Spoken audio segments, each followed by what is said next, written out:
భద్రాద్రి కొత్తగూడెం జిల్లా Palvancha బుల్లోడుగూడెం PMR ఎంటర్ప్రైజెస్లో cigarettes చోరీగా పలుబడిన Ashok, Manish, Prajapati, Sunil, Ganapati 5గురు నిందితులుగా గుర్తించి వారిలో 3గురిని అశోక్, మనీష్, ప్రజాపతి పట్టుకుని ప్రశ్నించగా సుమారు 25 లక్షల రూపాయల ఖరీదు గల సిగరెట్స్ దొంగతనం చేసినట్లు ఒప్పుకున్నారు. వెంటనే కేసు నమోదు చేసి దాంట్లో ఇన్వెస్టిగేషన్ ప్రారంభించడం జరిగింది. పాల్వంచ టౌన్ సిఏ గారు ఇన్వెస్టిగేషన్ ప్రారంభించారు.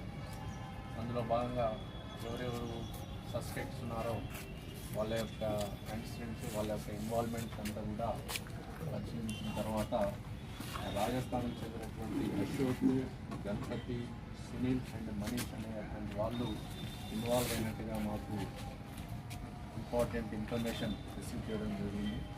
దాంట్లో ఏంటంటే వాళ్ళు అక్కడి నుంచి రాజస్థాన్ నుంచి ఇక్కడికి వచ్చేసి ఒక వెహికల్లో వచ్చి ఆ వెహికల్లో ఈ స్వెటర్ బ్రేక్ చేసేసి దాంట్లో ఉన్నటువంటి సిగరెట్స్, వాల్యుయబుల్ సిగరెట్స్ తీసుకుని వెళ్ళడం జరిగిందని తెలిసింది. సుమారుగా 26 లక్షల వర్త్ ఉన్నటువంటి సిగరెట్ బాక్సెస్ వాళ్ళు దొంగతనం చేసి తీసుకుని వెళ్ళడం జరిగింది.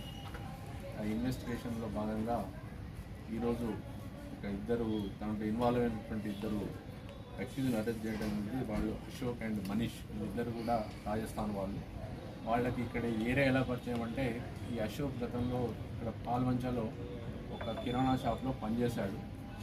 ఇతనికి ఏరియా గురించి కూడా అంత అవగాహన ఉంది. వీళ్ళు నేటివ్ ఆఫ్ రాజస్థాన్. ఇక్కడ రాజస్థాన్ 9 మంది ఫ్రెండ్స్తో కలిసి అరే మనం ఇక్కడ దొంగతనం చేసినట్లయితే మనము సరుకు మనం తీసుకొచ్చి దాన్ని డిస్పోజ్ చేస్తే ఈజీగా డబ్బు సంపాదించాలన్న ఉద్దేశంతో వాళ్ళు పని చేయడం జరిగింది. ఈరోజు వీళ్ళిద్దరిని ఇక్కడ అరెస్ట్ చేశాము. వాళ్ళ నుంచి 5 లక్షల రూపాయలు ప్లస్ 2 సెల్ ఫోన్లు కూడా, అంటే ఈ డబ్బులతో కొన్నటువంటి ఐఫోన్స్ సీజ్ చేయడం జరిగింది. ఆ రిమైనింగ్ అక్యూజ్ని కూడా తొందరలోనే అరెస్ట్ చేస్తాము. వాళ్ళని కూడా కోర్టులో ప్రవేశపెట్టడం జరుగుతుంది. ఇప్పుడు ముగ్గురున్నారే సార్. దొంగతనం చేసింది 2, ఇంకో అతను రిసీవర్ బోయినపల్లి, హైదరాబాద్ బోయినపల్లి.